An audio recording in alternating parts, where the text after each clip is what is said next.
Hola, buenas tardes, bienvenidos a Top GDL. El día de hoy vamos a hablar acerca de la luxación acromioclavicular. Bueno, es la lesión de la articulación acromioclavicular con la ruptura de los ligamentos acromioclaviculares con o sin lesión de los coracoclaviculares. Dependiendo del grado de la lesión de los coracoclaviculares va a ser el grado de lesión, según la clasificación. La incidencia, abarca el 9% de las lesiones del hombro, va a ser más frecuente en hombres que en mujeres y el mecanismo normalmente es secundario a una contusión directa en el hombro, sobre todo cuando sufren caídas o al estar colgado sobre el hombro que detiene el peso.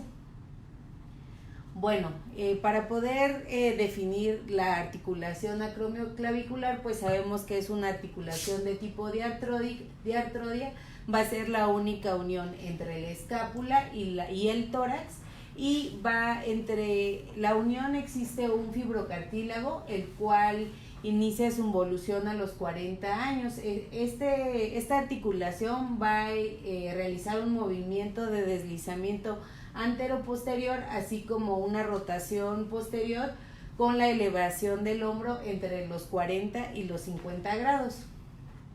Ahora, su estabilidad va a estar la de la articulación acromioclavicular, como lo mencionamos, va a tener una movilidad horizontal y su estabilidad antero-posterior va a estar dada por 4 ligamentos, pero que va a ser superior, inferior, anterior y posterior, y los más importantes son el posterior y el superior. La estabilidad de los ligamentos coracoclaviculares va a dar su movilidad va a ser vertical y van a dar una estabilidad superior e inferior, y van a tener una estabilidad dinámica gracias al músculo trapecio y deltoides.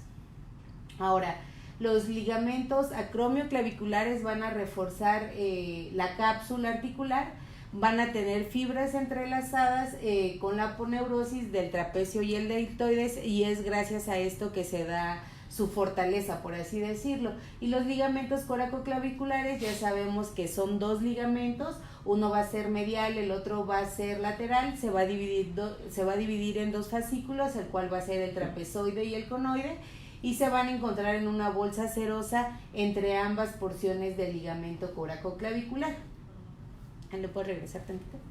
En esta disección se trata de significar cuáles son las inserciones del ligamento conoide y el trapezoide, así como los coracoacromiales. Ahora, cuando un paciente acude, ¿por qué va a acudir por nosotros? Normalmente, como ya lo mencionamos, va a ser secundario a una caída. Clínicamente el paciente va a tener dolor. La deformidad puede o no estar presente dependiendo el grado de la lesión. Puede tener inestabilidad horizontal, la cual la vamos a corroborar con la prueba de cross body adduction, que quiere decir antero-posterior, la cual va a tener una sensibilidad del 77% y una especificidad del 79% para el ligamento acromioclaviculares, y vertical, que es súper inferior, con los coracoclaviculares, con el famoso signo de la tecla. Por imagen, hasta cierto punto es un diagnóstico sencillo, por así decirlo. Siempre hay que pedirlo que sea de manera bilateral, ya que existen diferentes conformaciones anatómicas de esta articulación que a veces nos podrían dar un falso positivo de una luxación acromioclavicular, y haciéndolo de manera bilateral pues ya podemos descartar esta posibilidad. La axilar lateral y la proyección de zanca nos van a permitir, si existiera algún desplazamiento, poder valorar si existe un desplazamiento hacia anterior, hacia posterior, si están incluso subcoracoideos con el tipo 6, pero bueno, esas son las proyecciones que necesitamos. Ahora, aquí la clasificación más frecuentemente utilizada es la de Rodwood, la cual la va a dividir en 5 tipos. Sí, esta es ahorita vamos a ir viendo cada uno. La siguiente, por favor. Entonces tenemos el tipo 1 en el cual va a haber un desgarro ligamentario, ligamentoso, acromioclavicular, el cual va a ser incompleto. Ajá, la siguiente por favor. Por imagen en resonancia podemos ver la lesión ahí donde se ven las flechitas de cómo se observa la disrupción la disrupción parcial de los ligamentos. En la tipo 2 ya va a haber una ruptura. Podemos pasar la siguiente por favor, con un desgarro ligamentoso acromioclavicular completo con los ligamentos córacoclaviculares intactos.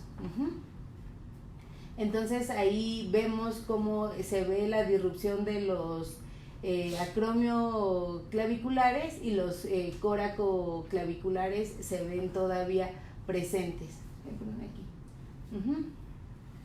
Ahora en la tipo 3 va a ser un desgarro completo de los ligamentos acromioclaviculares y coracoclaviculares, y el coracoclavicular puede ser del 25 al 100% de amplitud.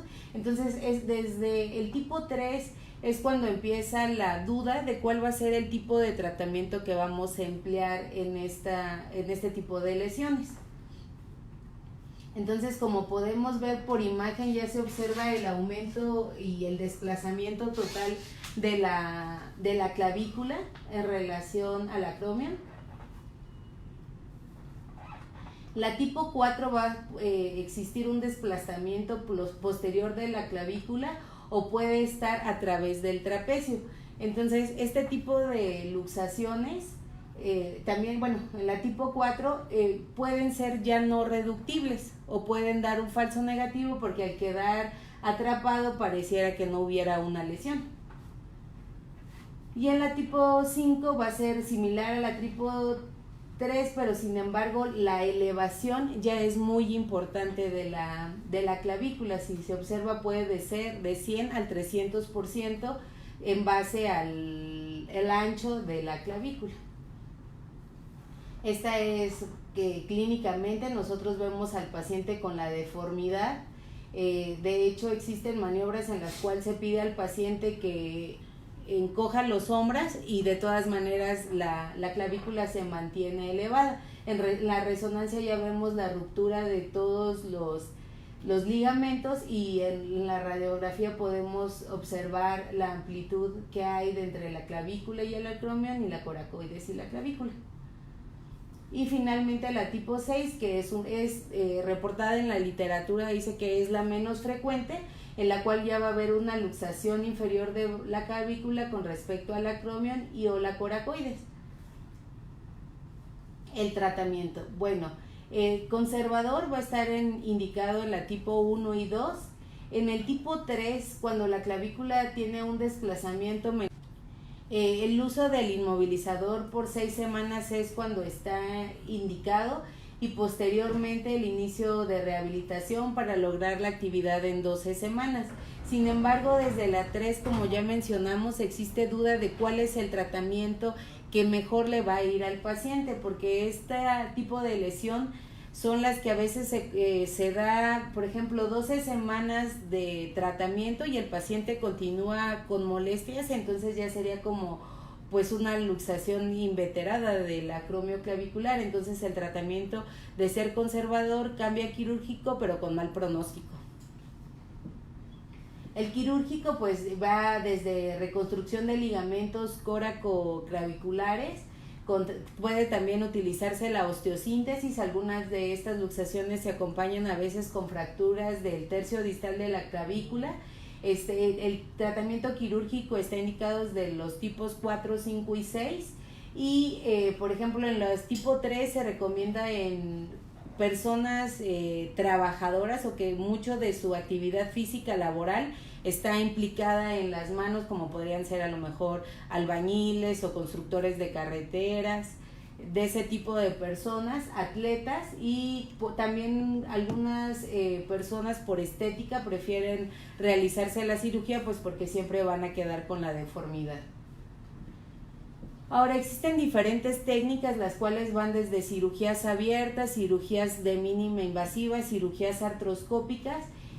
Por ejemplo, el más utilizado y una técnica antigua, por ejemplo, es el tornillo de Bosworth, en el cual es una fijación rígida.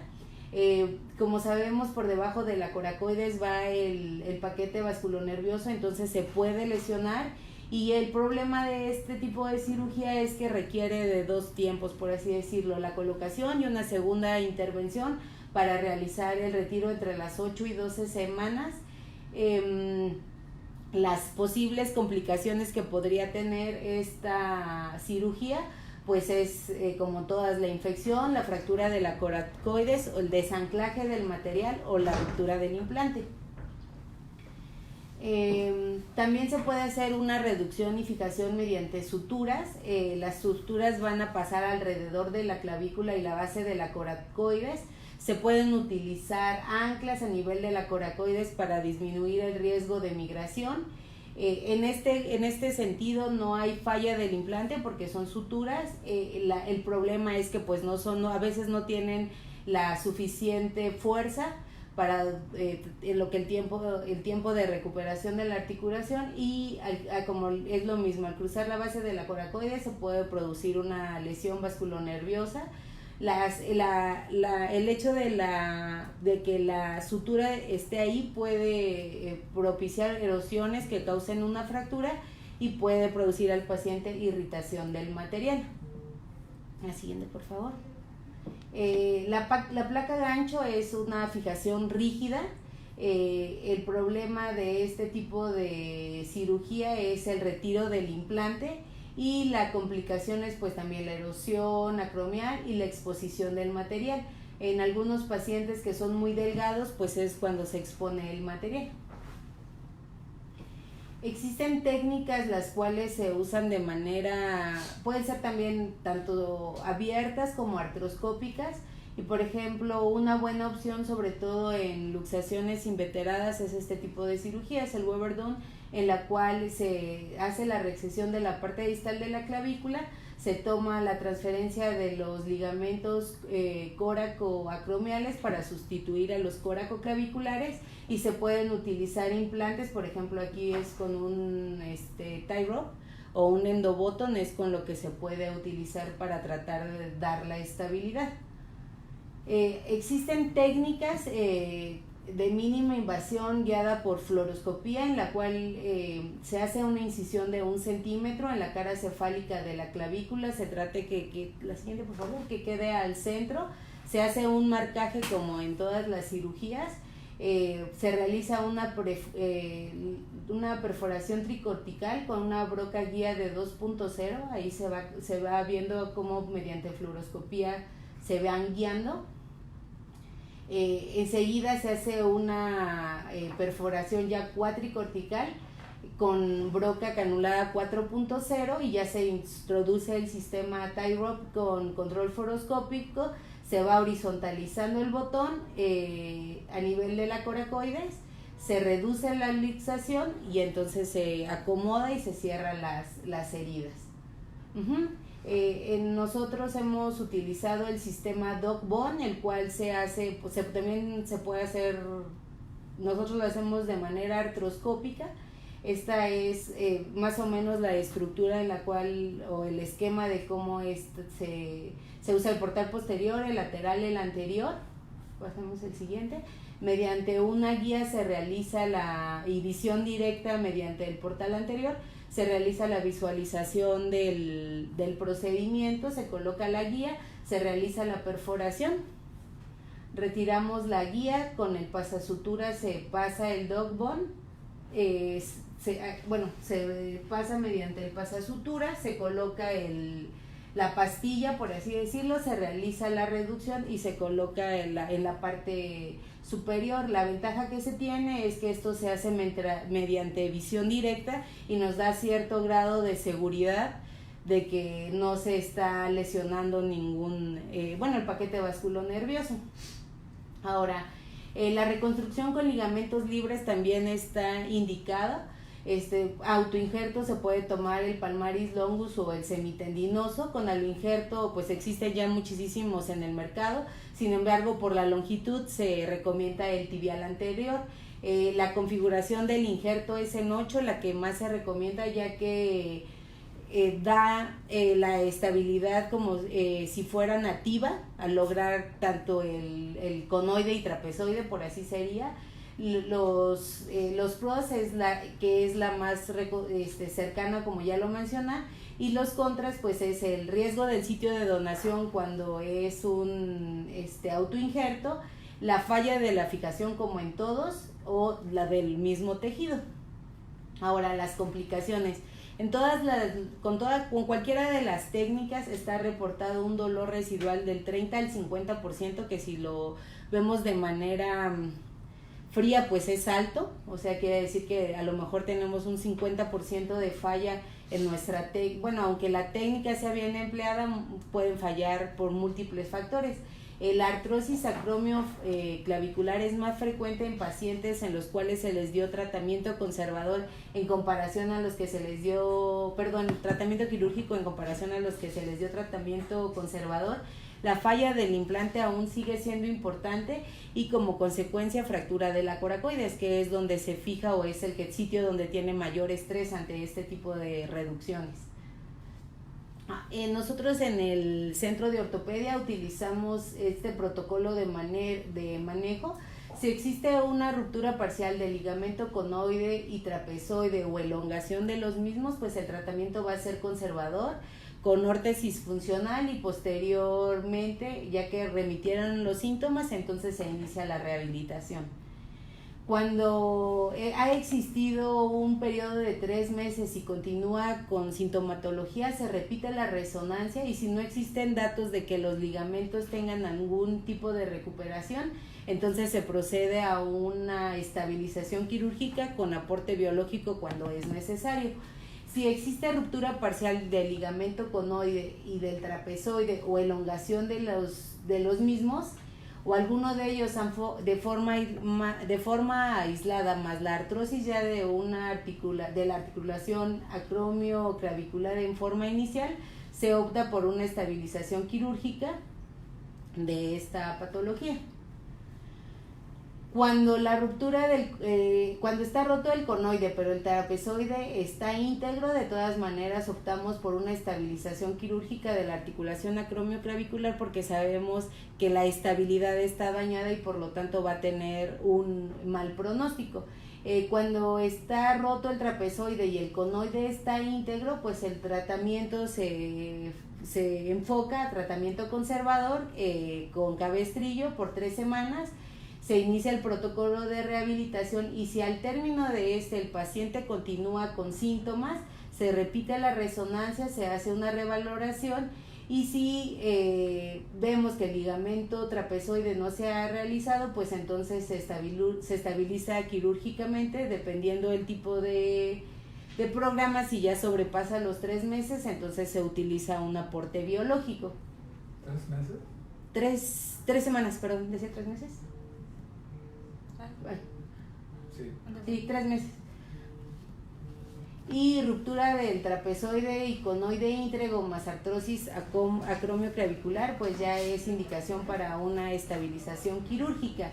Y si existe ruptura de ambos ligamentos, pues se opta por una estabilización quirúrgica desde un principio.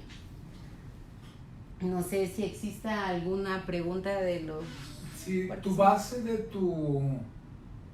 tu diagnóstico está en la resonancia. ¿Tomas alguna resonancia estándar o tomas alguna resonancia especial?